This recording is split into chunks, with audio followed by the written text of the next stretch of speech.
Oh, I accidentally hit let's start the stream. So we early today. So most of the time we late. But today we gonna be early. Uh LT fell off, but hopefully he'll come back in and he'll be in the lobby with Al and our boy Mike. Anyway, shit, we got stuff to talk about anyway. So what is it? 4:58? People get online. We already started. Get online. We already started. What up, Trish? What up, Manny? How's it going? Oh man, I can't complain. I can't complain. We got snow going on, a little snow in the IE, but it'll be cleared up. Even my boy's wife was out with her girl group and got caught up in the snow, and I think she's sitting on the 210 freeway trying to get home because everything's shut down. But just a little cold front. It'll be off in about it'll be over in about tonight.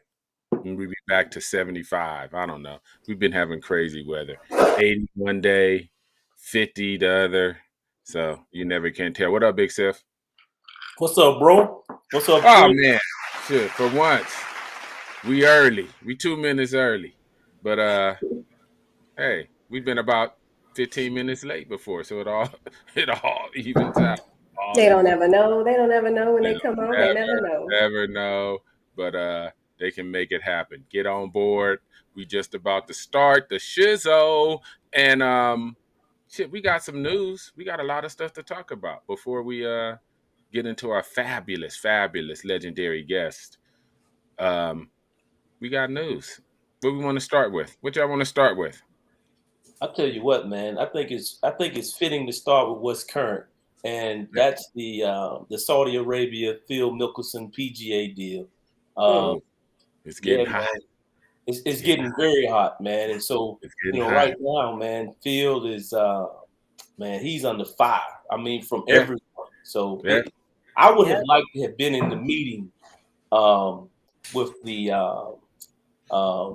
commissioner and the rest of the players to just kind of see what the climate is, and if it's one of those things where he says you need to make a decision, you either choose here or you choose there. And so forth, but yeah, man, it's hot on the PGA Tour right now. It's hot. I said it early. I'm just gonna put it out there. All money ain't good money. And what would you do, Sif? Would you take it? Hey, the ink wouldn't be dry before I landed in Abu Dhabi. I mean, the thing is for me, man. A guy told me one time, an older gentleman, and I was in his garage. He was fixing my car. I saw that he was a military man. I think Veterans Day was right around the corner. And I said, Mr. Jones, I said, I appreciate your service, man. Dedicated military man. He said, Chris, I'm going to tell you something. He said, I'm from Alabama. I'm of 9 kids. My mom had to watch 3 of her sons drown at the same time because they were trying to save one another. And we grew up dirt poor. And so I had to choose the military in order to go off, make money, and send back home. And he said, I want to tell you something. He said it was a means to an end.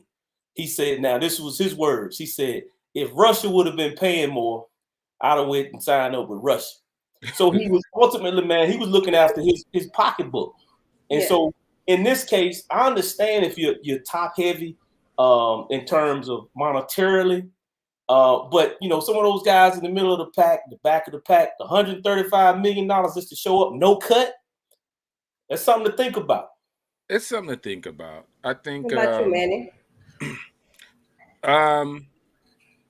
I am for protecting the pie, even though sometimes the pie don't protect us.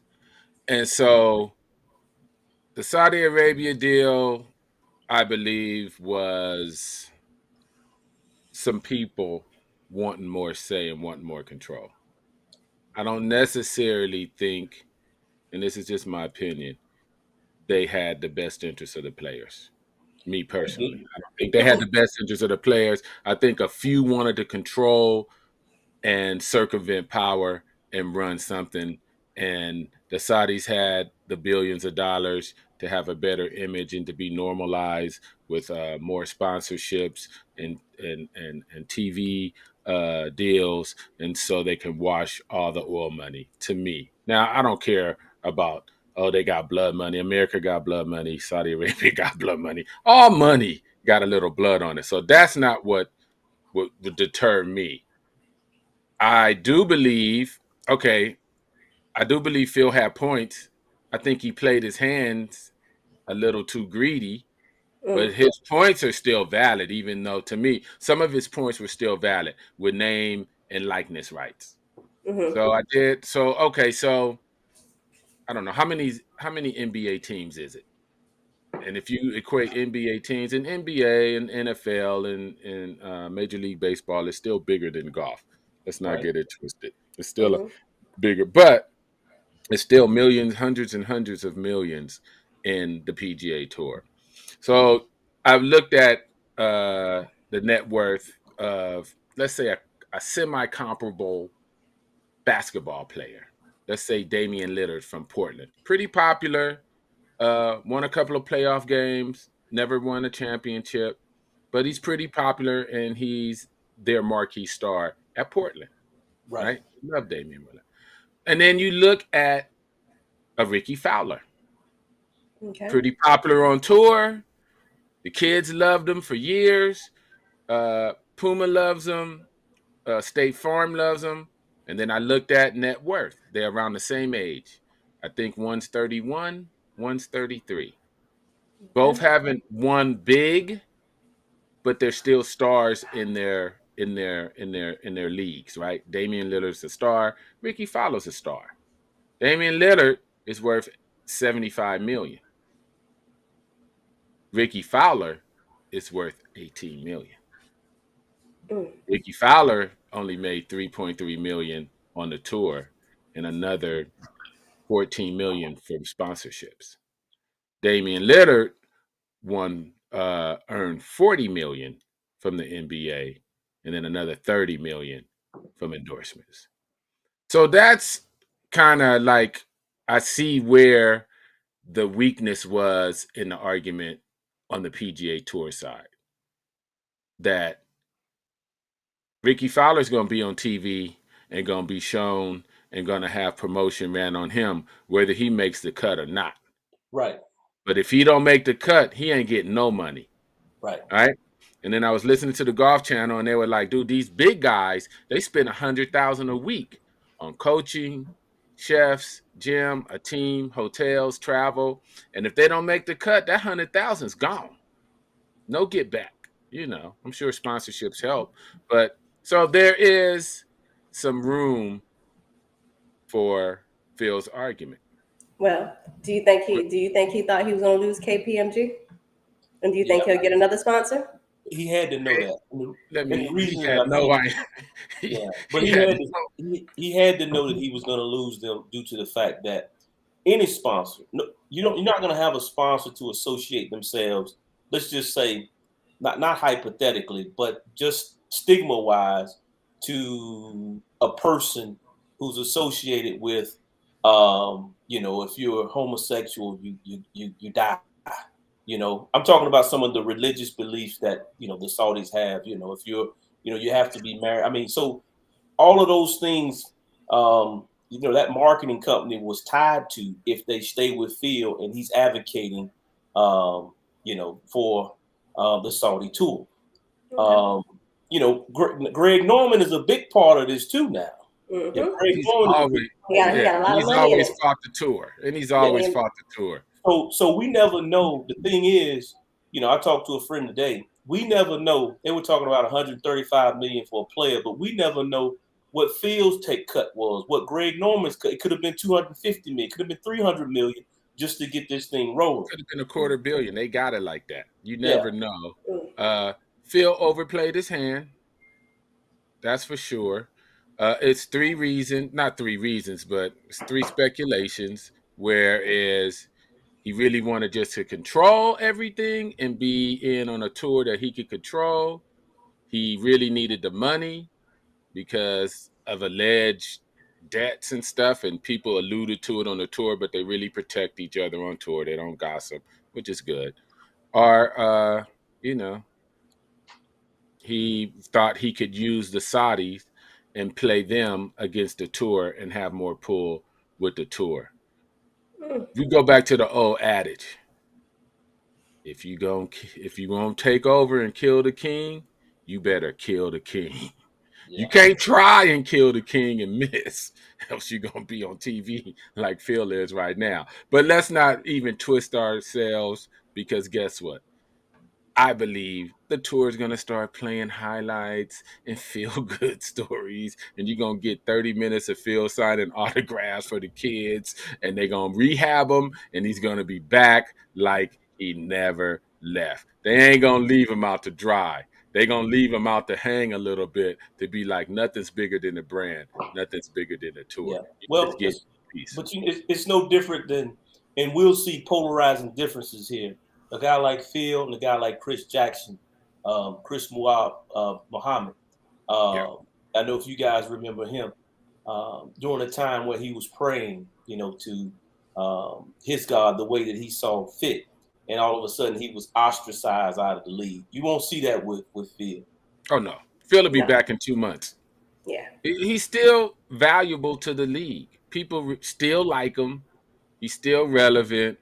They'll rehab his image. You ain't heard the tour come out personally and dog him. You just seen a few players saying he's being crazy and old and being the crazy uncle. The players are like, oh, that's the crazy old uncle tripping right now. But you ain't heard the tour. You ain't heard the commissioner come out and say anything bad about Phil, ever. Right. That's the players. And of course, the pundits have gone crazy on Phil, but they ain't in the tour either. They just talk about the tour and they make money off the tour because they talk about the tour. But you have not heard the tour say anything negative about Phil Mickelson. A few players, just like the crazy uncle, left the reservation for a while. They're going to bring him back in. You ain't heard Tiger say a word. Not a word. Because when Tiger went through his stuff, Phil called him and was like, what can I do for you?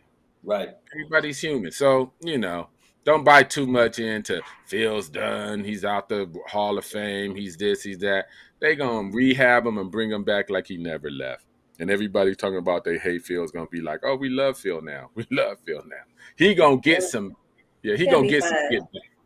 We wouldn't get no get back, but he going to get some get back. Believe that. Believe that. Any other stuff on the news? All right. Remember, when are we having our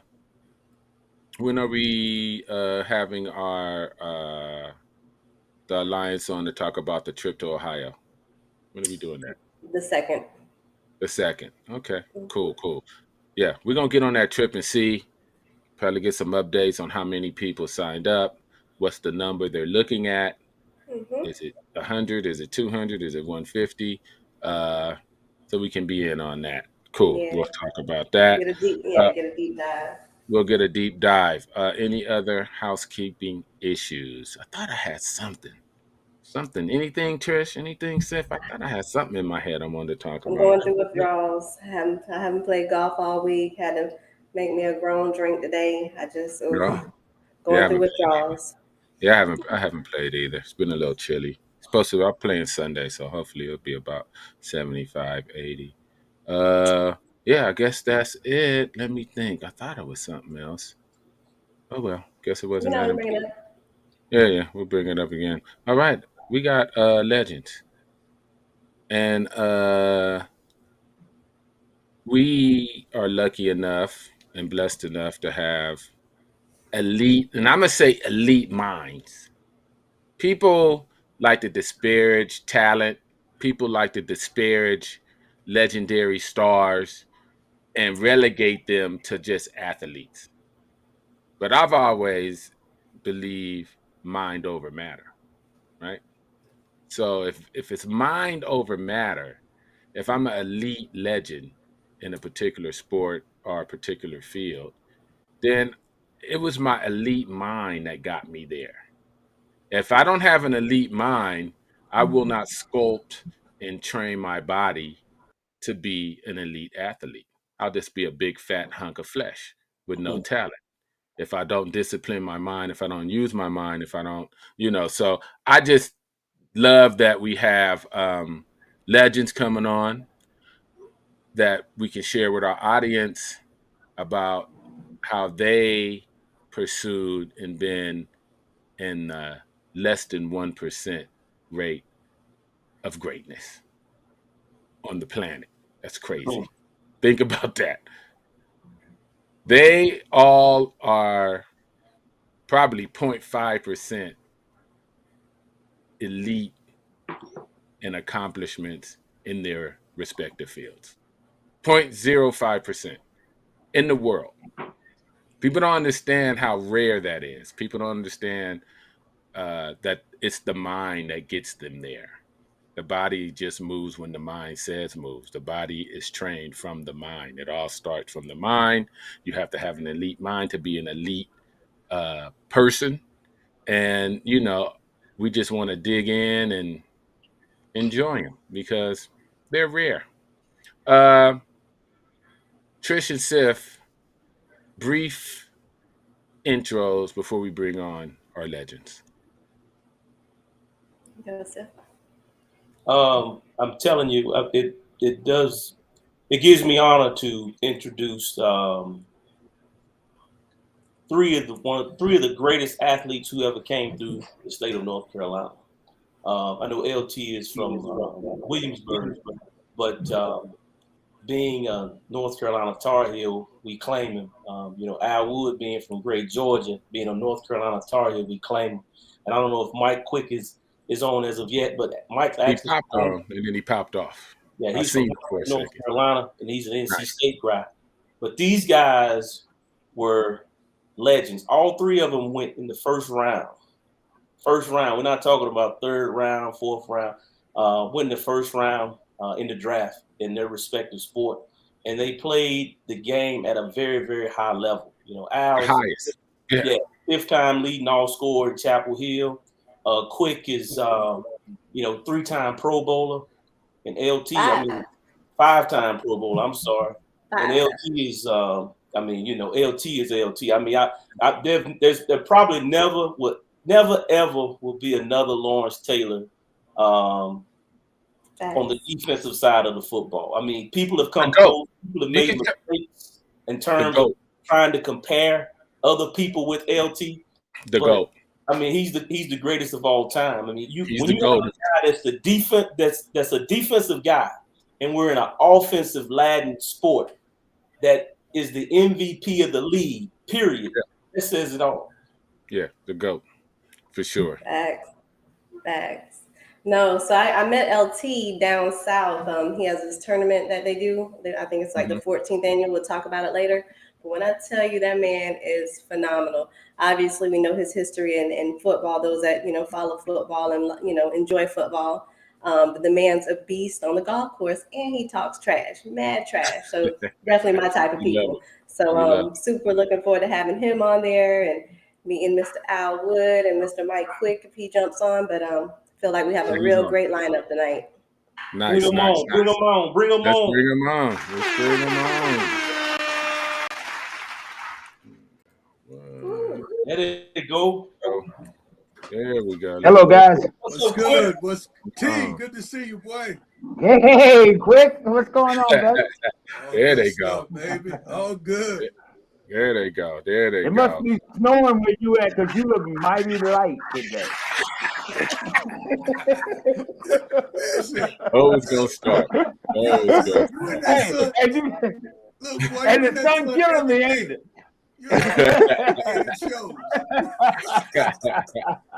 It's gonna start. It's gonna start. Believe that. Welcome, gentlemen. Like I said, elite minds doing elite things. I mean, we're talking 0.05% of excellence in the world in your respective disciplines, and it's just always a blessing to have people like you three on to share with our audience your greatness and your discipline and some of your recipes for excellence and success. I mean, we need to always ask you guys because you guys achieve so much. Sif or Trish, I'm gonna let you guys start in, and we'll go from there. We're just gonna have a conversation today. We're gonna make it light. We're gonna make it easy. Yeah. Hey, the first thing is, and I'll go and let Trish. I'll get out the way and let Trish come on. But I always know when LT's in North Carolina, and the reason being is him and Al will call me 2:00 in the morning arguing over who won down in Fayetteville. So I always know when. I mean, and get a word in. Yes, no, Chris, he did it. No, I said, man, LT's in town. Hey, but seriously though, how did you guys become friends, man? How did I all don't three? know. I was having a bad day. That's what I meant. That's something. But I was having a bad day. Go ahead, Al. See, you know, the thing about LT, when he first got to North Carolina, see, I was first team All-American coming out of high school. And I was, you know, pretty highly recruited. And the fact is, we knew famous Amos Lawrence coming out of Virginia. He was the guy. He really was the guy. And LT, yeah, that's right. Famous Amos Lawrence was the guy. Okay, but go ahead. You come tell on, you your know story. LT. Yeah. Okay, but, here we go. But when he got you know, when he got to school, if I'm not mistaken, we were in class, and we had the same class, I think. And really, we just, you know, we just how athletes are, man. It's a great fraternity, whether you football or basketball. And I mean, looking at LT, man, he was always a physical specimen, man. He was, even though my understanding really wasn't lifting that many weights, but he was just a physical specimen. He was really built. He was solid. You knew he was going to be, you know, some kind of football player. You know, just seeing this guy on campus, and he come to find out he played basketball. Because we'd be at the pool during the summertime hanging out. He played basketball. He played baseball. I mean, he was an unbelievable athlete. And, I mean, he did a lot of great things. So, playing basketball, we used to go watch the football team all the time. And next thing you know, man, not just LT, but all the rest of the guys, Steve Streeter, you know, Harry Stanback, Donnell Thompson, all those guys just started hanging out. And next thing you know, we became like family, really. Nice. Let's get that out. Let me tell you something. Hold on. Let me tell you something. Al Wood. See, the problem with Al Wood is Al Wood, he loves to talk a lot of junk. All right? And he would go on to the NC State campus and talk all kinds of junk. And then they would whip his ass. So he would come get me. I had to go there. Listen, every week I had to go in there and kick somebody's butt because they was messing with Al Wood. Yeah. Hey, today, you remember that championship day when you messed up your hand?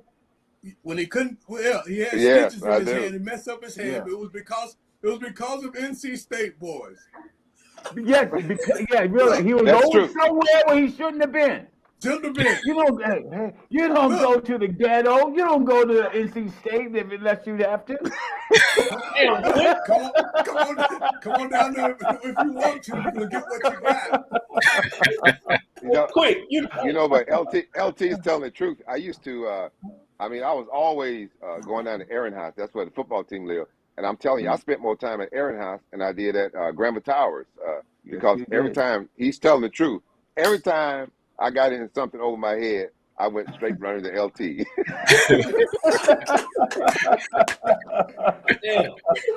Yes. Beautiful. So quick, how did you become friends with both Al and LT? Man, I ain't their friend. We ain't friends. I just used to pick up the balls he would drop. Oh.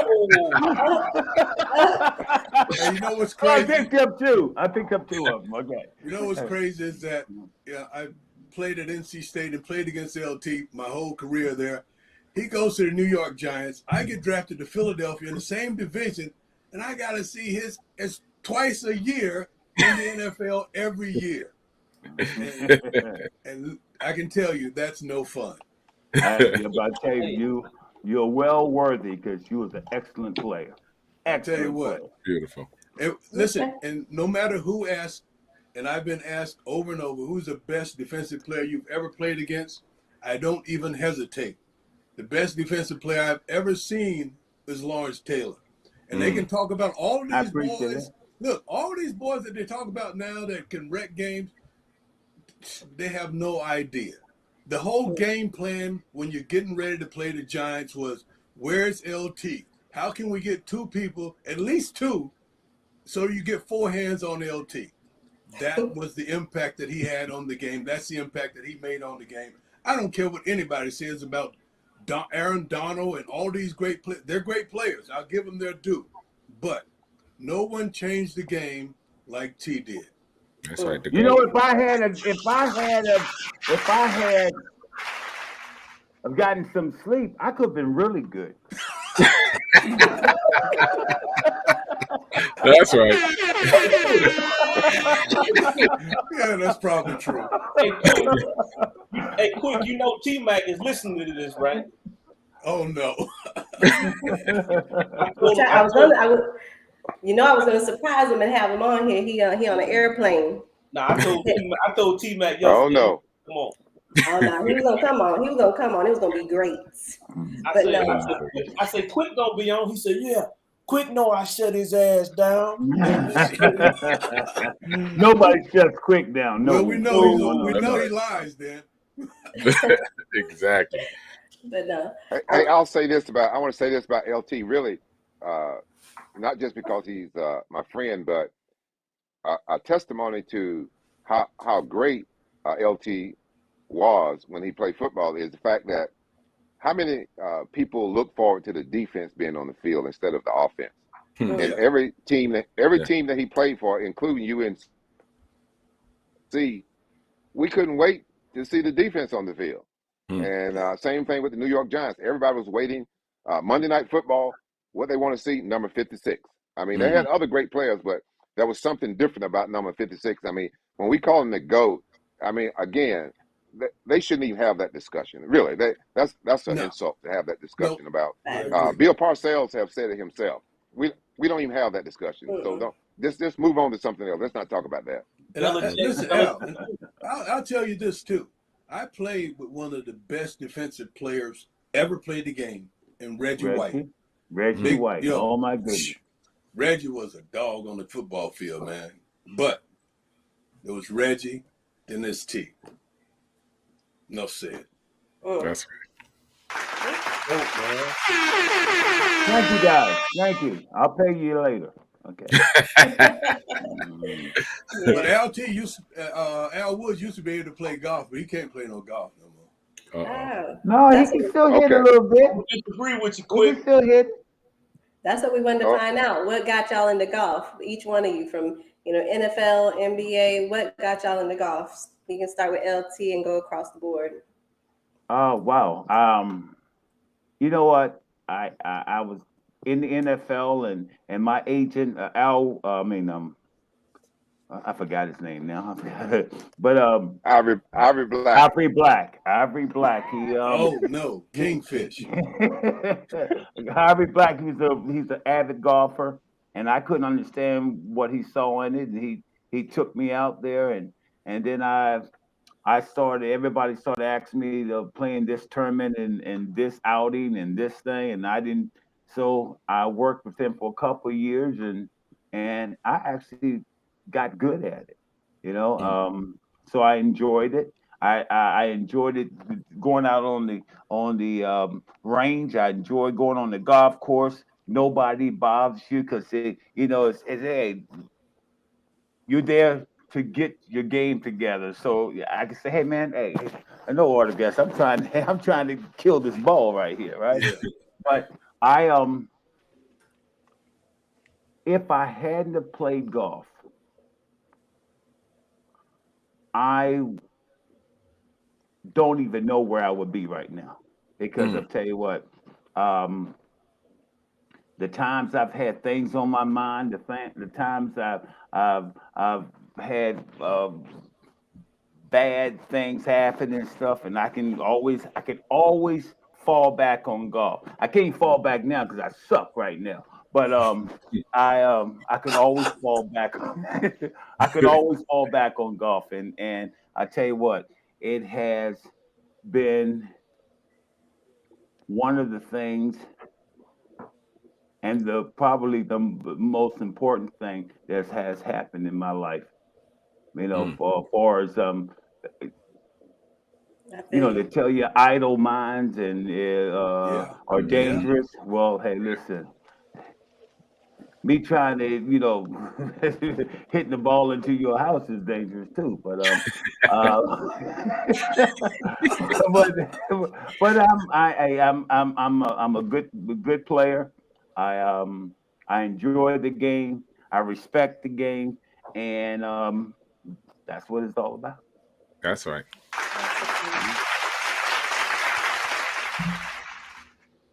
Mike, So it's Trish, right?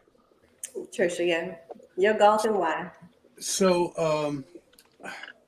I just, how we talk all this smack?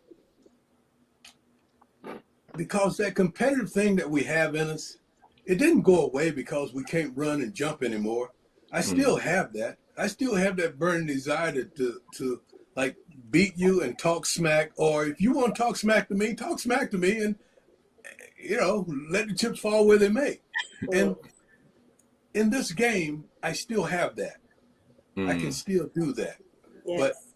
like LT, I started getting invited to these golf tournaments. My quarterback, my second year in the league, after people started to know my name, my second year in the league, he said, I need you to come play in this golf event. Man, I don't play no golf. But I showed up.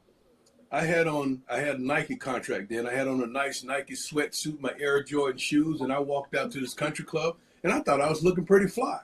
Then I see everybody with these little fancy outfits on, and I'm thinking, what the? What is But this? what did I know? I'm a little country boy from Hamden, North Carolina. What do I know about a country club? I'd never gone to a country club before in my life. But that day, I connected on maybe 4 or 5 shots after digging holes in the people's turf.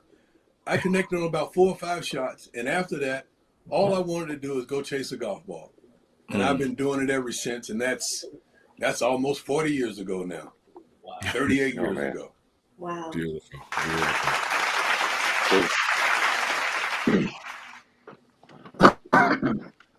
Al's a pro, Well, so Al I had don't heard count. about.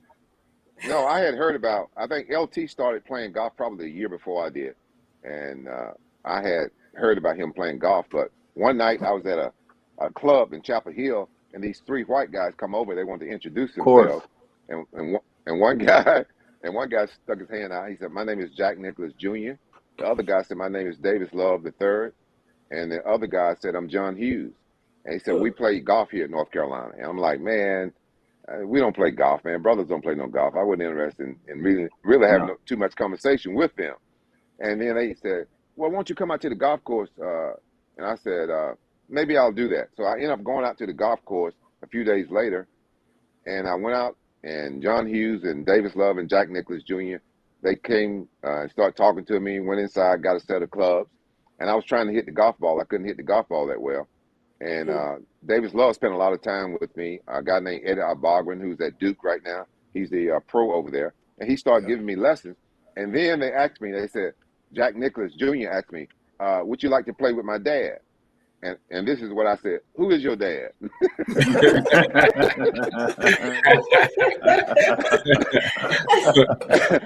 I didn't know who his dad was. And anyway, I said, sure, I'll play with him. So they was having a fundraiser in Chapel Hill at Finley Golf Course for the golf team.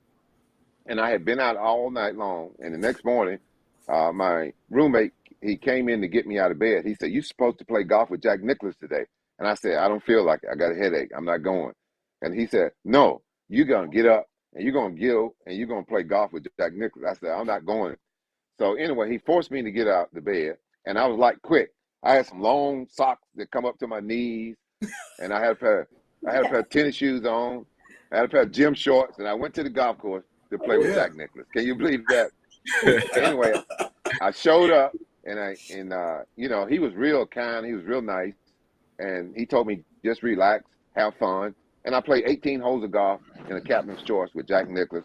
I got so excited about it, and the rest is history. I started going practicing 4, 5, 6, 7 hours a day, hitting golf balls all the time. And I've been doing that for the last 40 years. Wow. Great story. He ain't lying, because every time Al called me an hour on hour, he's out there practicing and playing. I said, hell, and he always tell me, say, I ain't gonna let a damn working man beat me. I have a question. So if y'all played in the NFL, NBA, if y'all knew golf and y'all had football, you had NBA, you had golf, would you have did golf if you knew about golf beforehand over NBA or the NFL? No. Not me. No. I like hitting people. No, That's I right. can do that. Nope. You know, I always wondered that. But I remember we played New England Patriots one day. It was a night game, 8 o'clock night game. And I played golf before I went to the game. But the group in front of me was so slow, so I got to the game late, right? And Bill was mad as he was cussing me out and everything. I'm like, man, don't blame me. You got to blame that foursome in front of me. They could have let me go through a long time ago.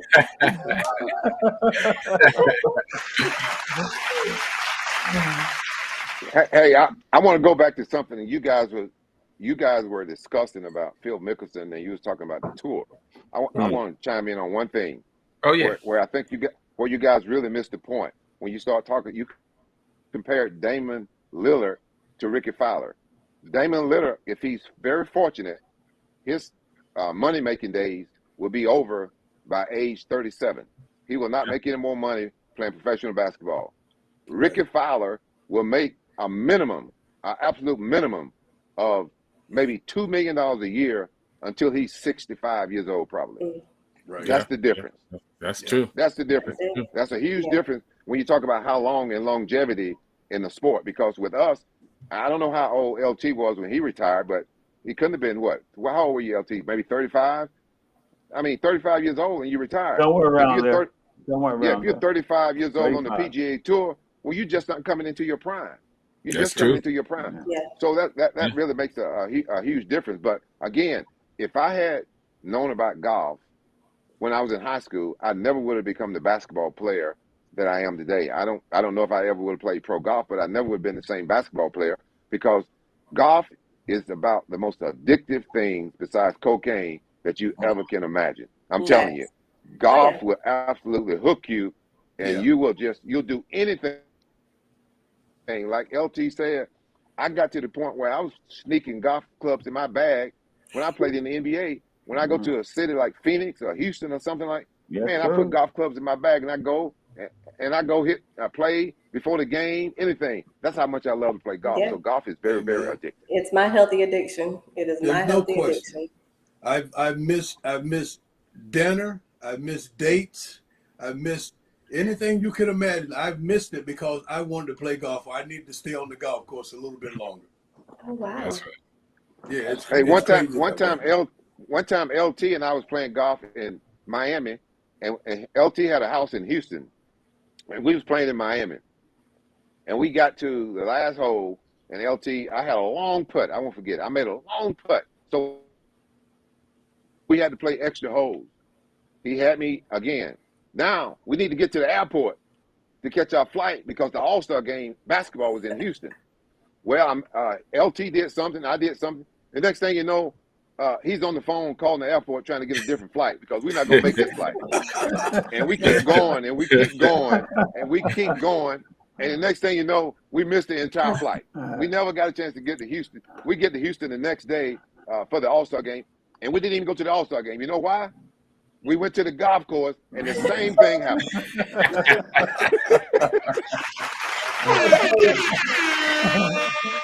Hey, that's That's great. real. Because the thing is when you guys come to Fayetteville and you go out and play the first 18, and you say, man, I got LT on that first 18, and then next thing you know, I don't hear you say, I'm gonna call you about 7 when we eat.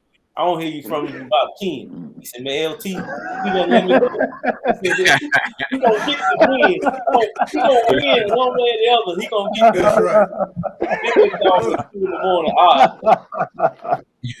Hey, but that's I mean, we'll play 72 holes. I don't care. That's right. That's right. Unbelievable. As long as he can see the ball, he's gonna want to play. If he can see it, you're gonna keep playing. We play the can't see, the can't see. Can't see the can't see. That's right. That's right. Hey, quick. Let me ask you a question, man. We both are Fort Union Military Academy alumni. That's a step above everybody else. But the thing is, man, you could have played basketball. You could have been a professional basketball player, but you decided to play football. And D-League. D-League.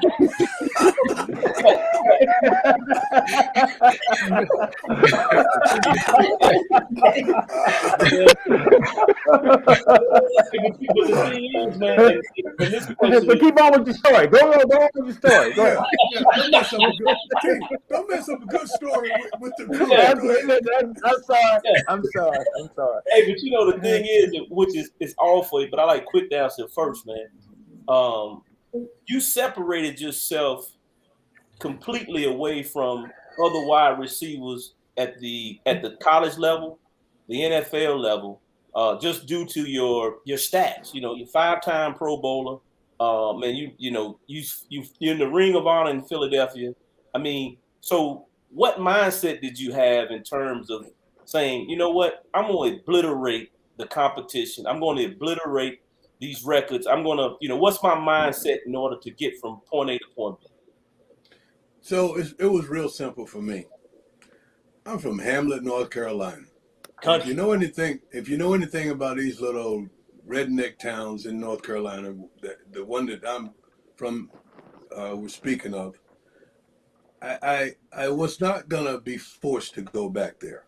For me, it's going back on your own terms.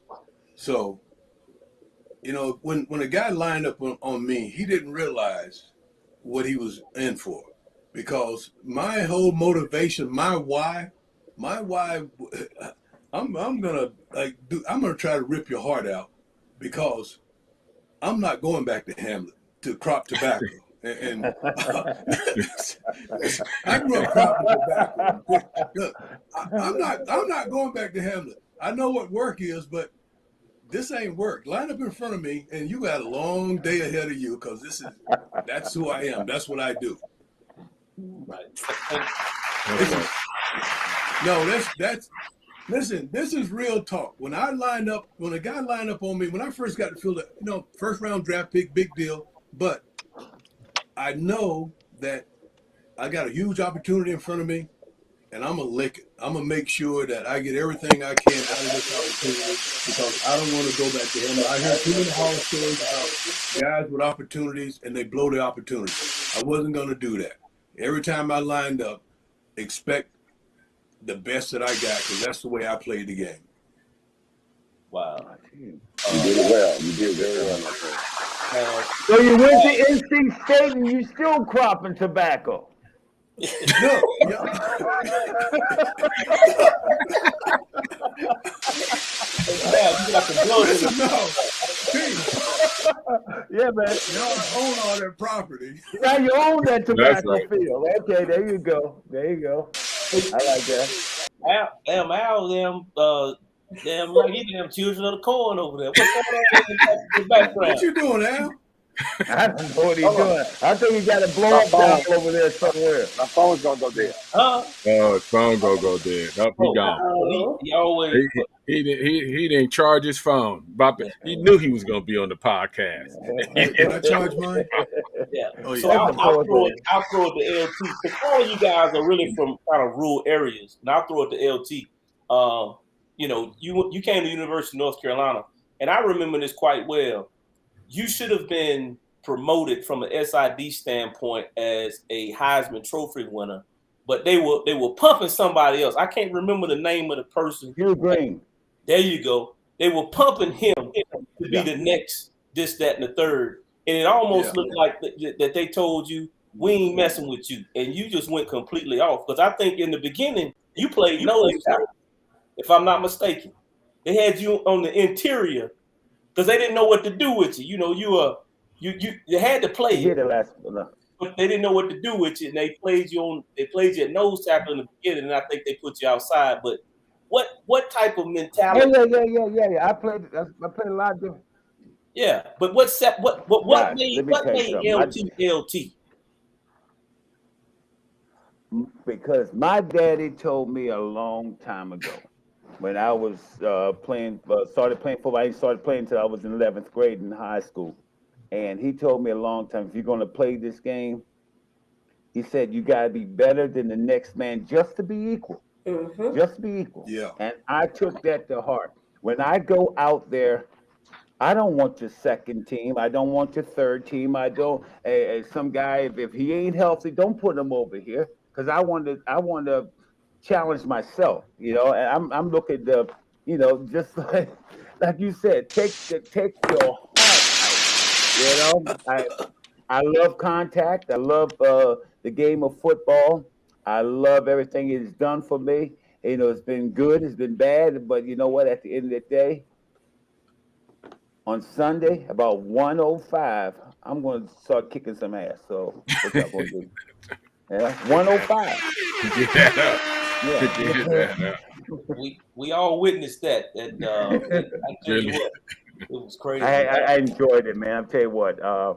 I don't know where I would be without the game of football. I know it's a little bit different now, and boy, the money. Whew, wow.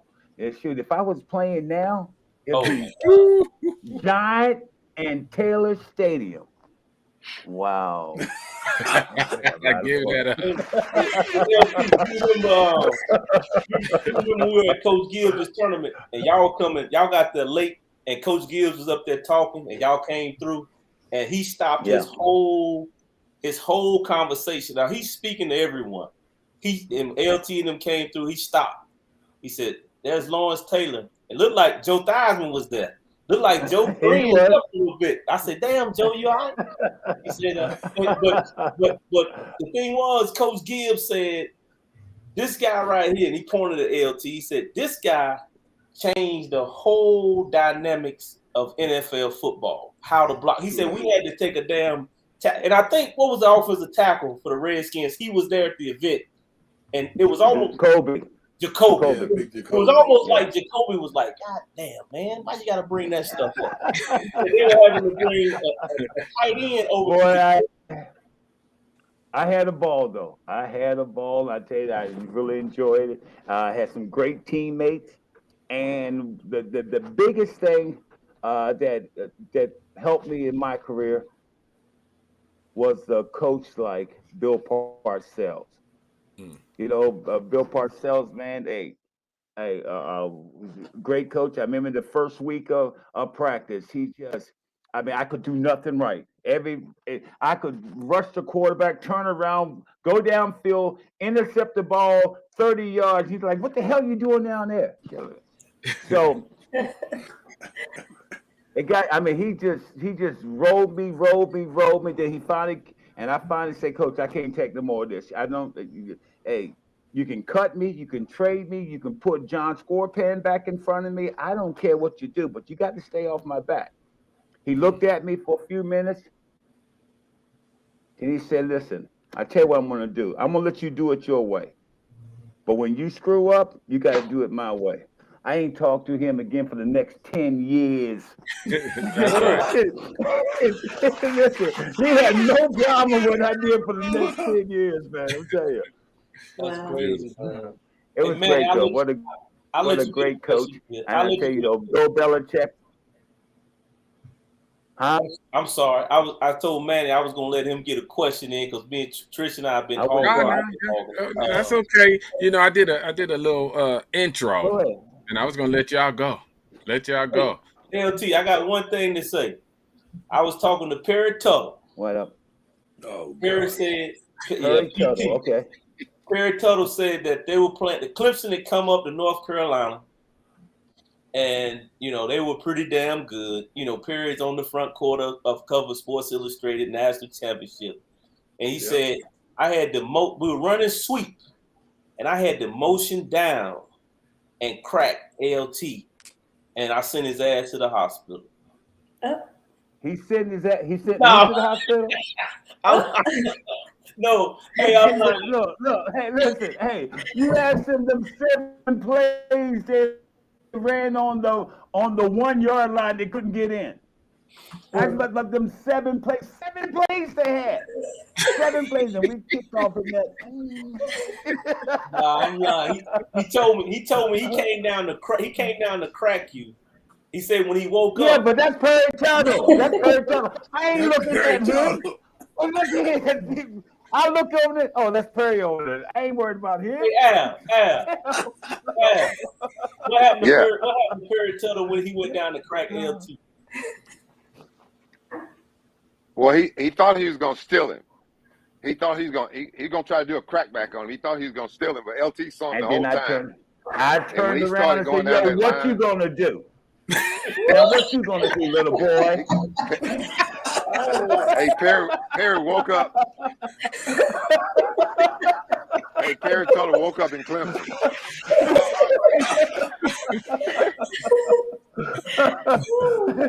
Little boy. What you gonna do, little boy? Hey, but we had some great. Hey, the defense had some great battles because during the LT's time at North Carolina and at the same time Mike Quick at State, George Rogers came to Chapel Hill Yeah. to play one time. Also at that time, the guy who LT was competing with as the baddest linebacker in the country was Hugh Green from Pittsburgh. He also came to Chapel Hill to play against the Tar Heels, and so it was a fun time. Yeah, Pitt. Unbelievable. Hugh Green, yeah. So also it was. So I mean, it was a lot. That was a lot of fun, man. Those were the glorious days. So when we see a football we had team some now good times, scoring, 60, 50 points, man, that's no fun. Right. Well, and you see wide receivers that And they then throw we the had ball he's to. out here every Saturday night. Yay! We're going to have some beers. Hey, man, but what's crazy now with offense, you get wide receivers throwing the ball 18, 20 times a game. How can you not catch 100 balls in a season? They throw the ball to you 18 and 20 times in a game. That's crazy. That's crazy as shit. Okay, but listen, now you passing. Back in my day, we was 31 runs, 32 passes. Now it's 70 passes and 30 runs. I mean, what the hell is that? Hey, quick, what kind of money would you be making today as a as what you did back? Because like you said, you had how many catches did you get a year? How many catches you average? I don't know. So a big year for me was like 75 catches, something like that. Now guys are catching 120 balls in a game. I mean, in a season. Yeah, I had, let's see, my second year in the league, I led the league. I had 1,400 yards receiving. But guys are getting 1,600 yards receiving like it's nothing because they get the ball thrown to them so much. We had no fly zones. We had no fly We had no zones. fly. That's right. Come into this And area so, over here. yeah, they could really hit you back then. They could take your head off. Now if you touch a guy, you get a foul called on you. Every time. It's different. It's completely different. That's crazy. We could take your head off. Who talking? It was. Hey, we just okay. Hey, just think about Lester Hayes. Think about Lester Hayes trying to play today. I mean, defensive back against wide receiver. He couldn't play. He'd be found out. Yeah. I mean, Ronnie Lott. Find out. Ronnie couldn't play today. No. With the pandemic, all that stuff over his hand, they wouldn't allow that. Yeah. That's crazy, man. All that.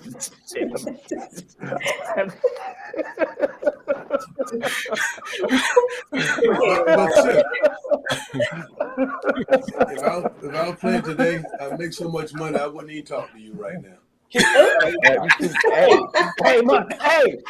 I wouldn't know none of you guys on this screen. I know it. Nothing for the small guy. Hey, quick. That money that you make, get to Gerald Henderson because he's so damn tight. Don't even start. Don't get me talking about Gerald. Hey, me. Hey, both of them. Gerald and Gerald Jr. don't pay me till 2 weeks later. Yeah, that's Am I Gerald. lying? Tell the truth. I know you're a preacher. You got to tell the truth.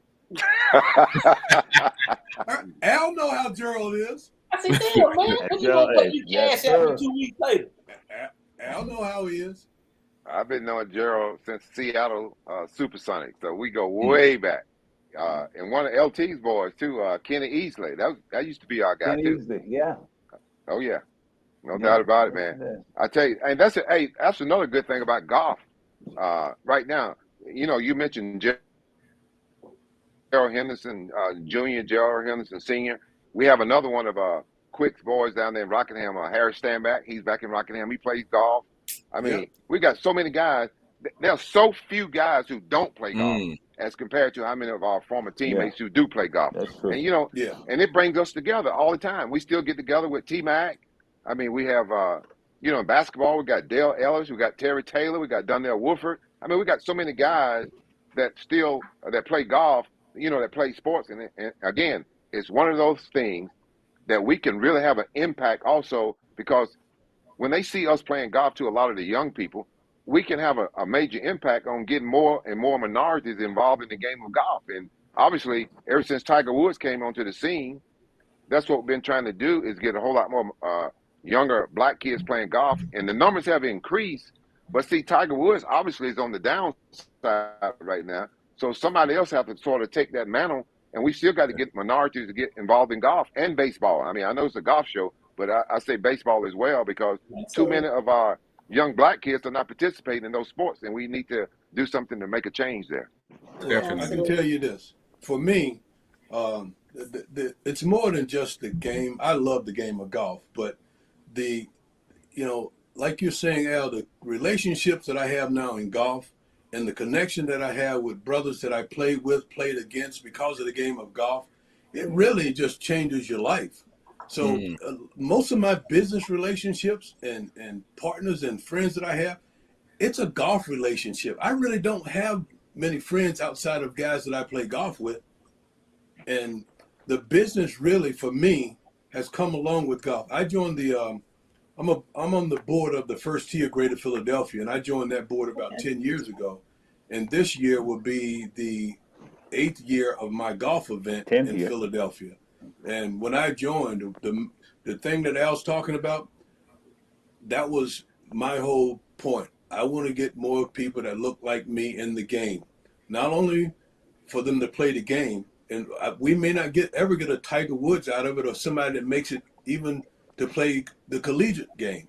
But I think there's so much value in the game and the people that you meet in this game, and you can play this game for all of your life. So that to me is why I got involved in the First Tee, teaching kids how to be just better people. And by the way, you can play some golf. Okay. Beautiful. That's awesome. To piggyback off that. So to piggyback off that, Al, I love your story. I want to, let us know what you're doing right now. LT, I know you have, the 14th annual throwback event that's coming up. You've been working with For Life for how many years now? Yeah. 13. And so and that started off as what, just a small little tournament, and now so Al, Mike, I don't know if y'all come to it, but you should. But it's coming up April 21st through the 23rd. They have a big I don't get that invite. Huh? What's that? Oh, you don't. I'm low on the totem pole. I don't get that invite, Tricia. Al has a thing in February. Hey, no. He's always welcome. We just call players first. Okay. Damn. Quick. Damn, quick. I feel slighted too. Wow. So but really, so What's LT, the date this year? What's the date of LT's event this year? What's the date? 21st. 21st to the 23rd. It's the last 21st. You know it already? Yeah, April 21st to the 23rd. Okay. Come on, LT now. Come on, LT. Yeah, I got you. For life. Because I know Al's tournament is around that time too, right? No, our tournament is May 14th and 15th. Okay, so we look forward to seeing you down south. So Al, that's my birthday. You can't invite me on my birthday. Quick, I'm going to invite you. You know, listen, just for comic relief, I'm going to invite you. Thank you. It's a great time. LT, let them know how much of a good time it is. They do the baddest scramble I've ever played in ever. They have a phenomenal 70s night, so it's a throwback theme. So you come in there. LT has the baddest afro on the face of God's green earth, at this thing. And then they have this big old skins game. So it's a great time. So you definitely got to get the information from LT if he invites you. Hey, Al. And Thursday we have our Sip and Smoke over at the Hard Rock Casino, which is a big sponsor. And I tell you what, it is a lot of fun. Hey, put me and Sip down. Hey, send me and Sip the invitation. We'll be there. I promise you. Okay. All right. We're coming if we don't get an invitation. What kind of barbecue sauce you like? Say what now? What kind of barbecue sauce you like? Barbecue sauce. Me and Al coming to barbecue somebody now. All right. Okay. Listen. I ain't worried about it. Listen, because I got some guys up here that flat out can play, and they're gonna be my partner. They flat out can play. So listen, you can forget about it. Quick, you might as well go with us, quick. All right, we're kicking nothing but ass up here. I'm waiting for the invite. Hey Al, I'm gonna bring that boy with me that we put on you when you came to Philly. No, he can play. He can play. They set me up. They set you up. They set me up. They put me with this white boy, man. I'm telling you, man. He was spotting me 30 yards, and he was knocking it 30 yards by me. And I could hit it long. I mean, he hits it long. Yeah. Yes, sir. That's damn right. I got this young brother now. He graduated from the first tee program, and he hits it just like that boy. This young brother, he's 26, just graduated college, and we finally found somebody that's going to put some money behind him. But he's the real deal. Okay. Yeah, we got a few Africans in Salisbury that can play also. So Livingstone. Yes, at Livingstone. Livingstone is if I'm not mistaken, they're ranked number 1 in the country in Division 2. Yes. Mm-hmm. Bad. What? Go ahead, T. He done froze. Quick, how is your game? Say what? One more time, LT. Game, man, really. I mean, listen, look. What what kind of game you got now? Because it wasn't too good last time I played. That's all right. Damn. It's not good now, but I can whoop you. Come on. Damn. You know what? You might have a problem there. But hey. I won't. I'm willing. I am willing. Hey, listen. To wager all of this. all of that. I play you. I want you, man. Because you know what? That's what I do when we get old. You get 63 and 64 years old. You look for low hanging fruit, and that's you. Hey, quick. You can't just What? say, quick. You can't take that shit, Gonna take quick. that out of you. He Quick, gonna you take can't that. take that, man. Listen, all that. Listen, all that jabber don't hit the golf ball. That don't put the ball in the hole. All that noise. That don't do. That don't do nothing for me. Yeah. Quick, you got to get some barbecue sauce for him. Bring the barbecue sauce. I got my own. That's right. Yeah. That's All right. right. He dog Y'all skin. gotta ask- Some vinegar to it. And he is crispy. All I got to do is slap it on his forehead. Hey guys, we looking forward to Ohio also. So I'm looking for you guys to put some more information out about that. I'm thinking about letting us scramble your golf ball. I don't even know what he's saying. What's Ohio? He's That's breaking up a little bit, but thanks Al for bringing that up because Sif, talk to it because we're gonna bring on the actual people who's throwing it and we're gonna really try to make it big. Yeah, June. I think it's June. I think it's Al's birthday, June 2nd through the 6th. It's the memorial in Ohio. The memorial, Jack Nicklaus's tournament, and so the PGA has reached out to the Sifford family, which they will be doing a huge ordeal for and recognizing Charlie Sifford, and we're going up using that opportunity to play golf at Clearview or Clear? First day, first tournament, Clearview. Make a pilgrimage to Clearview and play a shamble scramble, and then the other 2 days we'll play Muirfield, the sister course, and I think Dublin Country Club. We're playing Muirfield as they're playing the Memorial, just on the opposite course, which I think is pretty dope.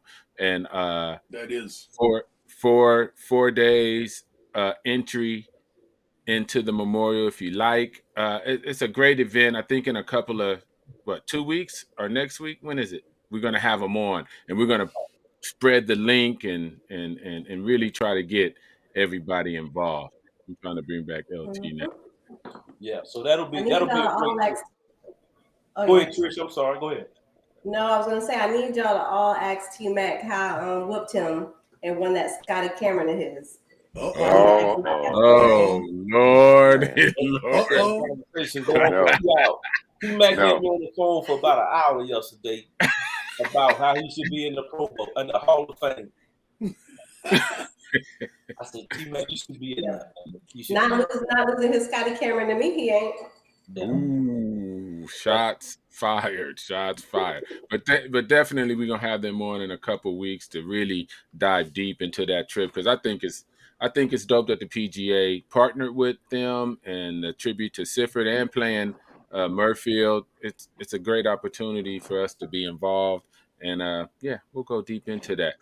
Sif, Trish, parting words. We ain't gonna keep these legends too much longer.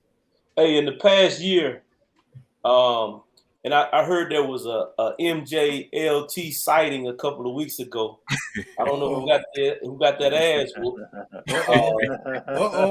So Al and I plan on coming down to Grove 23 and barbecuing some ass. But you gotta understand, hey, Michael got this course. Every shot is for him. If he draws the ball, they don't even call it. They call it Slaughterhouse 23. Because that's all he does. He kills everybody out there. And he's playing pretty good right now. He's playing pretty good. I'm at huh? It's the course is really nice. The course is if you hit it on the fairway, the fairways are generous, the ball's going to run. I mean, it's hard. The green's hard. The ball's going to run. If you hit it into the rough, and good luck. Good luck. That's all I can tell you. Right. I mean, listen. Hey, all the bumping in the world can't get that ball out of that stuff. You know, it's a good golf course. Very good golf course. And this is for all three of you guys. What charitable organizations do you normally support that you've supported your entire careers? And the second question is, what is the lowest score that you shot in the last month? Go ahead, Mike. Oh, Man, last I live month? in Philadelphia, in New Jersey. Ain't no damn golf being played here. Let's say the last year. The last year. What charitable organization do you support that you've always supported since you've been in the league? And So really, it's two for me. I started with the Big Brothers Big Sisters program. Worked on their board for several years, and then when I got away from that, shortly after that, I got involved with the First Tee program, and that's kind of what I do. Okay. When did I go low last? It's been a while. talk to us. 70 what? 72, 71? What you Well, gonna when are win? you talking? On what time side are we frame? talking about? You talking about the front nine or the back nine? What time frame? Hey, let's say the last year. Quick. What's the lowest score you shot the last year? Let's see. I shot 73, but then I had 3 more holes to play. All right. That's No, I shot probably 73 is the lowest. 81.5. 73 is the lowest I went last year.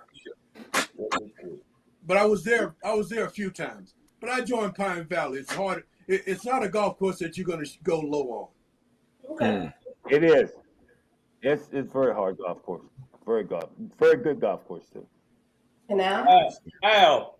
I say okay. I played at a golf course which you're familiar with, Chris. It's called Chester Country Club. My score about 4 months ago, I shot 67 on that course. I played it at 6,400 yards. No. Al golfing this ball. I'm gonna tell you. So you didn't hit a driver then. Hey, no. I shot 31 on the front nine, and then I went to the backside. I ended up making birdies on hole 17 and 18 coming in. It was just one of those things.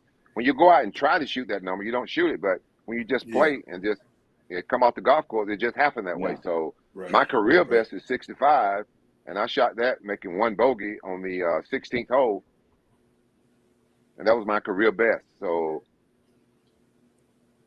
like you said, I've been playing a long, long time, and different phases where it can get going. Because I played with LT where he made everything. I mean, when I say he made everything, for a big guy, he got a good touch. He can putt the ball, he can chip the ball, he got a great sand shot. Really, you would think when you look at him, he's like a big doofus, but he really is an unbelievable touch when he plays golf. It's incredible. Hey, yeah. All that crazy stuff he's doing with his hand with the club before he takes it away. I don't know how he comes back to hit the ball square. I don't know how he do it. He has the club face closed, but that's the way he do it. So I just leave him alone, especially when we playing partners. But he can hit it. But Richard Dent, man, I ain't never seen God, please. like that. He can't play. But he won't try to tell me how to hit the ball. He just talk. He can't play. He just talk. Coach Dent? Coach Dent? Yeah, Coach Dent. Yeah, but he trying to tell me how to hit the ball, and I want to say, man, what that? But I ain't gonna say that to him. Well, shoot, you gonna tell man, why don't you go over there and get that ball out that man's house, man? Yeah, he got club all turned over like this. Hey, Sif, I need to tell you this one. Sif, I need to tell you this quick story about LT. When he got a break from football, a lot of times he'd come down here to North Carolina, and we go play some guys. We were playing. They let us play 5 players, and me and LT was swinging all 3 of the other guys. And I can remember we were playing these guys. We were playing for some pretty big dough. And we got to the 9th hole. There was a tennis court about 300 yards out front, and the pin was a little bit to the left. I hit my tee ball, and I hit it in the tennis court. I knocked it out of bounds. LT hit his right up the fairway. He hit an iron. And then I was walking toward my ball, and LT said, "Come on. You don't need to go toward it. Let's go." And I looked up, and he had hit a wedge shot about 2 inches from the hole. And we go up, he tap it in, and then when we go inside to get something to eat, we go to the 10th tee. We couldn't find the guys we were playing against. They had got it in their car. They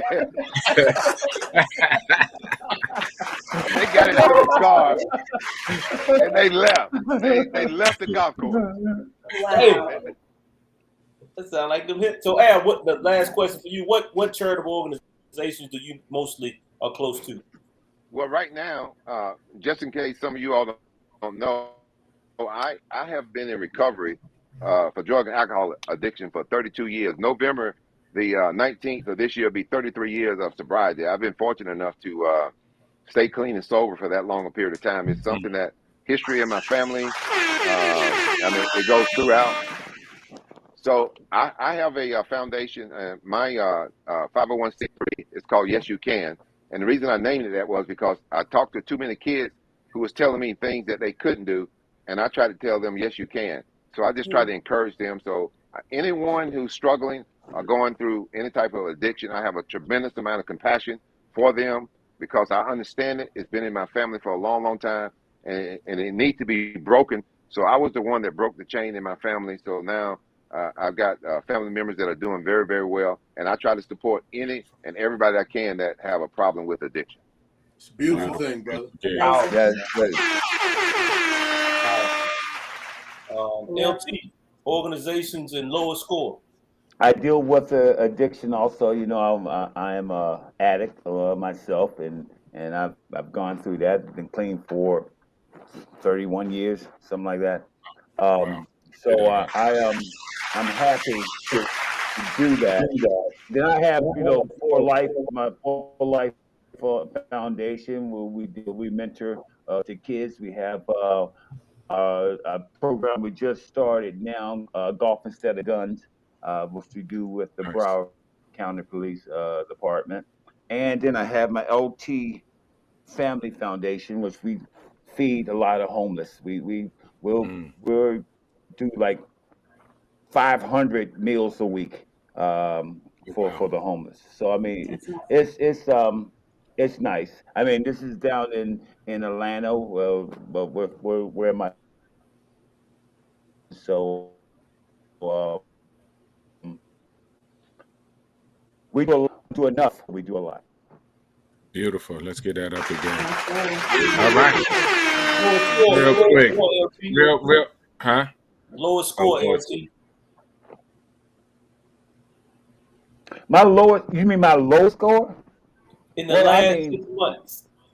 I in the last 6 months, I'd say the lowest score has probably been maybe 2 under, 2 or 3 under, something like that.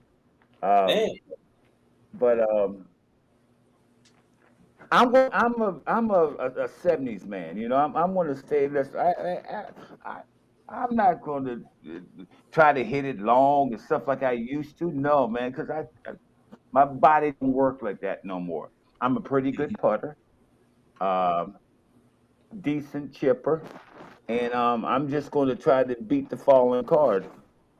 Whoever I'm playing, I'm gonna try to beat his ass. Simple. That's right. That's right.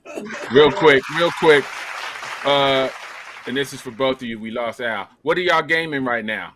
What clubs, balls, irons? What do you like? What are you using? What's in your bag? Say what? What's in your golf What's bag? in What my do you bag? like? Um, I got a Mizuno's, um, um, and I have for a driver. I carry the what is that called? That blue one. Sim. Forgot what's the name of it. Callaway. The Callaway. I got a Callaway driver. Hey, you know, it's so funny. I was playing with Donald Trump uh, a couple of months ago, and you know he can play. He can actually play, and he was hitting the ball, and he said, "Let's hey, have you tried one of these Callaways?" I said, "No, I got this Titleist driver. I'm knocking this shit out. I don't need it." And he kept every hole. He's like, "Man, you should try this Callaway. You should try this Callaway. You should try this Callaway." I'm like, "Man, didn't I tell you that I don't want no driver?" But so finally, being polite, I said, "Okay."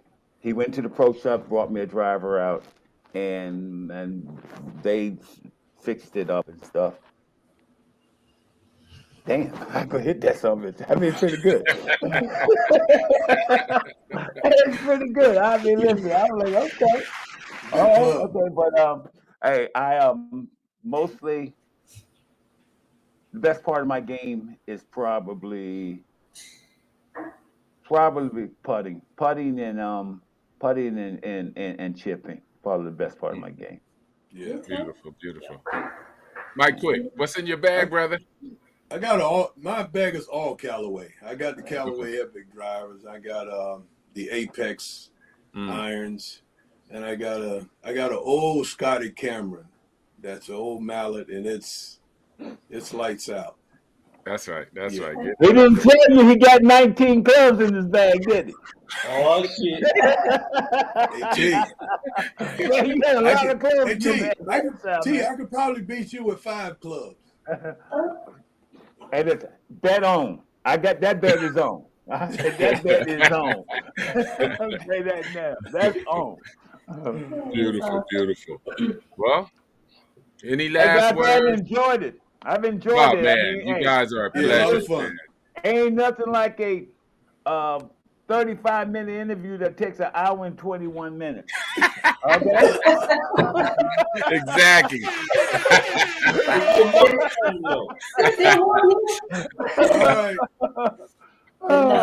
Thank y'all so much for coming on. I did have a last question, but we're going to cut it off after this question. LT, why they call you, N-head? What's that? I think I missed that. Hey, that's the college. They used to call me. They call me, and you can see I ain't no ant-head, but well, a little dark. Anyway, but that was a college thing. But they also used to call me Filthy McNasty. Oh. Now, hey, listen, go home and think about that tonight. And you don't want to know. Hey, quick.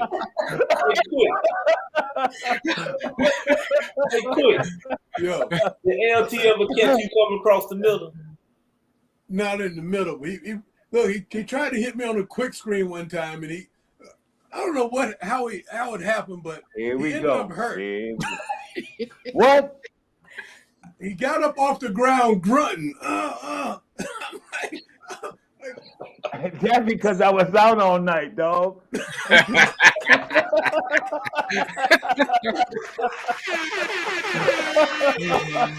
Hilarious. Again. But make sure y'all get us your foundation links. We'll make sure we put it in the show notes as we always do. Manny, make sure he gets it out there. We'll get it from Alwood as well. And cool. Yeah. Thank y'all so much for coming on. Thank you very much, guys. We enjoyed it. I have enjoyed it, and then a lot of fun. I usually don't talk to black folks this time of night, but this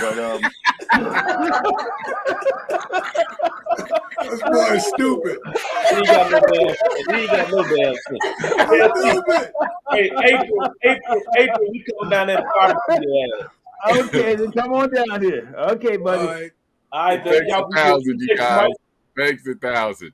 All right, guys. Thank you.